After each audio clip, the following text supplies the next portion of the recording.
Good morning! Good morning guys! Ayan. Mag-fry tayo ng tikoy. Lagyan natin ng itlog. Tikoy. Yan ang kinakain nila for Chinese New Year. Mga prepare nila for Chinese New Year. Ayan. Lagyan natin yung tikoy. Tsaka natin ipafry yan.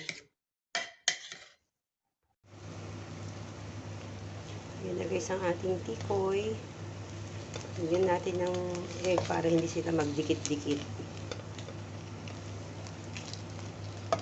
Ayan.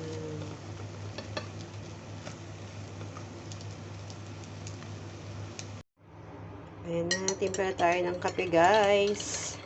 Luto na ang ating tikoy. Ayan, nalagyan ko na siya ng egg. Naprito ko na guys. Ayan ang ating tikoy. Coffee time guys. Thank you for watching. Bye!